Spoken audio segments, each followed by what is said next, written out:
Siapa yang nggak kenal Cleopatra? Salah satu penguasa Mesir yang paling terkenal dalam sejarah.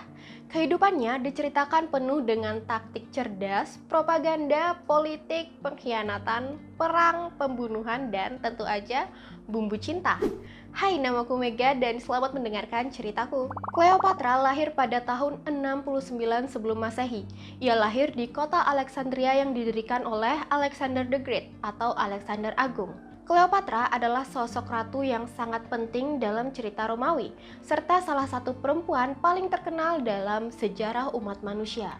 Makanya sampai sekarang banyak banget cerita tentang Cleopatra ini. Padahal nih ya, sosoknya Cleopatra sendiri itu lahir sebelum Masehi dan sekarang udah lewat 2000 tahun. Tapi orang-orang masih banyak yang kenal sama Cleopatra. Dan yang unik adalah sebenarnya nggak ada yang tahu gimana wajah asli seorang Cleopatra itu. Semua gambar-gambar dan cerita tentang Cleopatra malah mulai terkenal setelah dianya meninggal. Kalau bicara tentang Cleopatra, biasanya selalu ada dua versi yang sering diceritakan.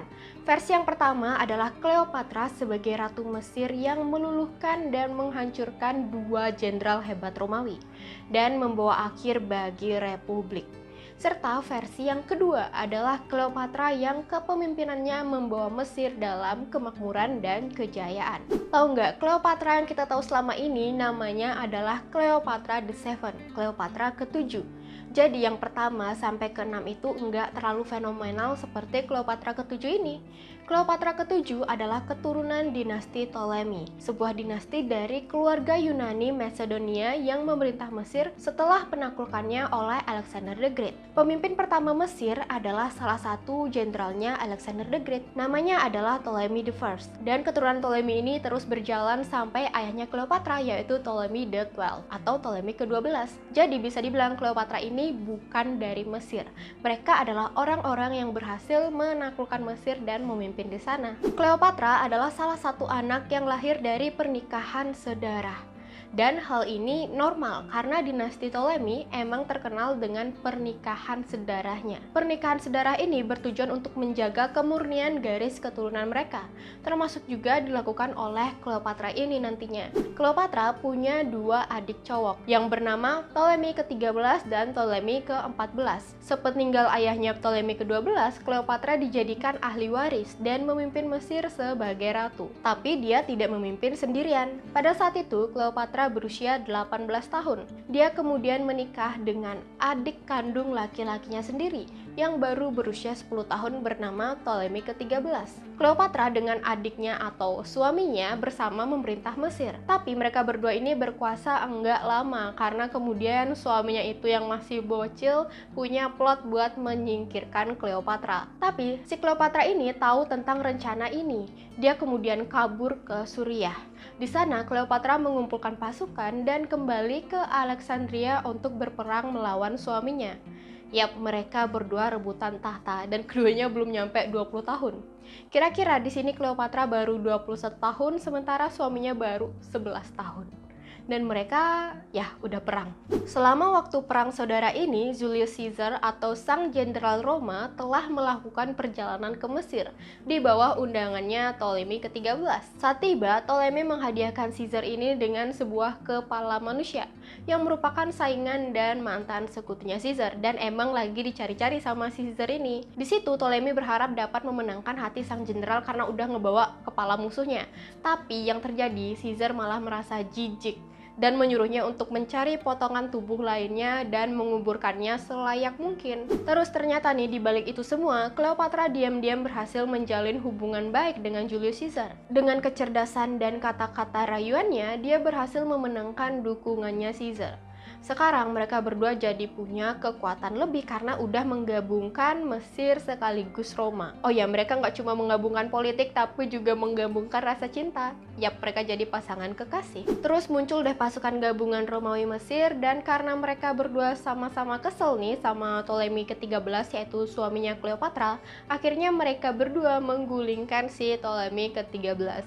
Yap, si Ptolemy itu tewas. Dan Cleopatra kemudian menikahi lagi adik-adiknya yang lain yaitu Ptolemy ke-14. Di sini Cleopatra berusia 22 tahun dan adiknya masih 12 tahun. Dari cerita ini sebenarnya udah kelihatan kalau Cleopatra itu sangat cerdas.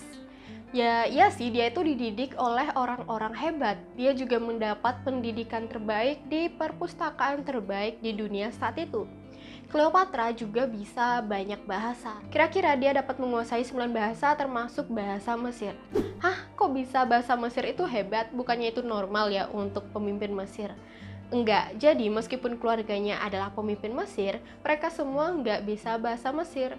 Yang bisa cuma Cleopatra aja. Makanya bisa dibilang dia pemimpin paling efektif saat itu untuk Mesir, karena bisa mengkomando pasukannya secara langsung tanpa perlu penerjemah. Caesar nih, di luar dugaan di Mesir ternyata dia cukup lama dia terpikat dengan budaya Mesir sekaligus terpikat dengan Cleopatra. Awalnya cuma diundang sebentar ke Mesir, malah jadi tinggal berbulan-bulan. Cleopatra membawa Caesar ke Universitas Alexandria kuno. Di sini dia memperkenalkannya kepada seorang astronom bernama Sosigenes. Sosigenes ini adalah orang yang memperkenalkan dan mengusulkan sistem kalender yang mengikuti siklus matahari daripada kalender lunar sebelumnya. Kalender matahari ini menampilkan 1 hari tambahan setiap 4 tahun untuk konsistensi, di mana sekarang disebut tahun kabisat. Itu loh yang tiap Februari ada tanggal 29-nya. Caesar mengadopsi ide tersebut dan menerapkannya di tempat asalnya yaitu Roma. Kemudian nama Caesar dan Kaisar Romawi berikutnya pun dijadikan nama bulan, yang tentunya masih kita gunakan sampai sekarang, yaitu Juli yang berasal dari Julius Caesar dan Augustus yang berasal dari Kaisar Roma berikutnya yaitu Agustus. Terus banyak lagi hal-hal hebat lain yang dia dapat dari Mesir dan dia terapin di Roma. Caesar ini akhirnya bikin reformasi besar-besaran di Roma. Jadi Julius Caesar di mata politik Roma terlihat sebagai orang yang terlalu berkuasa dan terlalu hebat. Dan anehnya saat itu bikin banyak orang gak suka sama dia. Di tahun 44 sebelum Masehi, akhirnya Julius Caesar meninggal karena ditusuk oleh propaganda tersebut. Ini semua karena ya politik di sana. Cukup aneh ya, orang yang ngasih kontribusi besar malah dibunuh. Penusukan ini berujung pada Perang Saudara Kedua di Roma dan berakhirnya Republik Roma. Secara nggak langsung, orang-orang beranggapan bahwa ini semua karena Cleopatra. Di lain sisi nih, sebenarnya Cleopatra makin hebat dalam memerintah Mesir. Cleopatra menggunakan kecerdasannya itu untuk memimpin, dan itu berhasil. Mesir menjadi negara yang stabil dan mandiri. Tapi setelah kematian Caesar sebelumnya, kan aku bilang ada perang saudara lagi kan? Jadi saat itu Roma dalam keadaan benar-benar kacau.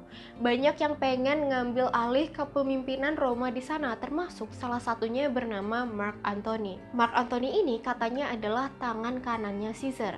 Jadi saat itu nih dia sempat baca surat wasiatnya Caesar dan tertulis dia ini menunjuk keponakannya yaitu Octavianus sebagai ahli waris Caesar. Karena hal tersebut pun akhirnya Antony sama Octavianus jadi sekutu. Nah, si Antony ini di tahun 41 sebelum Masehi dalam rangka memenangkan perang saudara kan, dia ngirim surat ke Cleopatra buat bantu dukung dia. Mesir itu kan negara yang kaya dan cukup kuat, jadi sangat menguntungkan nih kalau bisa kerjasama sama Mesir. Permintaan menjalin hubungan tersebut disetujui oleh Cleopatra. Jadilah mereka aliansi. Kenapa disetujui? Salah satunya karena Cleopatra dan Antony saling cinta. Yap, hubungan Antony sama Cleopatra ini berubah jadi cinta dan mereka menjadi sepasang kekasih. Pasangan kekasih Cleopatra dan Antony kemudian dikenal karena gaya hidup mewah mereka. Mereka memanjakan diri dalam pertemuan-pertemuan dan menggunakan barang-barang mahal. Terus mereka juga berpakaian layaknya Tuhan. Emang saat itu lagi ngetren dengan gaya-gaya mirip sama Tuhan. Terus nih, pernikahan Antony sama Cleopatra menghasilkan 3 anak. Tapi hubungan mereka berdua lama-kelamaan memunculkan propaganda lagi. Octavianus nggak suka sama kelakuan Cleopatra dan Antony. Mungkin dia sirik ya. Dia menganggap perlakuan mereka seolah-olah udah nggak menghargai Roma lagi dengan berfoya-foya kayak gitu di Mesir. Octavianus juga menyebut Cleopatra itu sebenarnya penyihir dan lagi mencuci otaknya Antony. Makanya Antony tuh suka nurut sama Cleopatra. Parahnya lagi, Antony menikahi Cleopatra ketika statusnya Antony nih sebenarnya masih sebagai istri dari saudara perempuannya Octavianus. Jadi dia udah nikah sama Cleopatra. Semua masalah itu numpuk dan memunculkan yang namanya perang. Octavianus akhirnya menyerbu Mesir dengan pasukannya, dan perang ini nantinya disebut dengan pertempuran Actium. Terus hasil perangnya gimana setelah Octavianus menyerbu Mesir? Yap, Cleopatra dan Antony ternyata kalah. Mark Antony tewas dan Octavianus menang. Mesir dan Roma sekarang akhirnya berada di bawah kekuasaan tunggal Octavianus. Dia kemudian menobatkan dirinya menjadi Kaisar pertama Romawi bernama Augustus Caesar. Dan kekuatan penuh Octavianus ini dianggap sebagai masa berakhirnya Republik Roma. Nasib Cleopatra gimana? Cleopatra tentunya enggak terima dan enggak senang melihat kemenangan Octavianus. Secara luas, Cleopatra akhirnya memilih untuk bunuh diri daripada menghadapi atau menerima kekalahannya. Beberapa orang nih menyatakan bahwa Cleopatra meninggal dengan membiarkan Apis. Apis itu adalah sebutan kobra Mesir berbisa yang digunakan untuk menggigit dan menginfeksi Cleopatra dengan racun.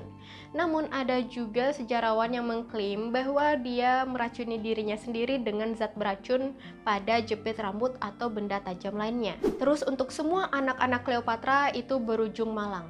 Anaknya dengan Caesar dibunuh, kemudian anaknya dengan Mark Antony diarak-arak keliling kota sebagai seorang penjahat. Entah ketiga anaknya itu akhirnya mati muda atau menghilang, tapi yang pasti dinasti Ptolemy serta keturunan darah tersebut berhenti sejak kalahnya Cleopatra. Begitulah cerita Cleopatra, gimana menurut kalian? Komen di bawah ya, apakah dia pantas disebut ratu yang menyedihkan atau malah ratu yang hebat dan licik? Jangan lupa di like, comment, and subscribe ya, thank you!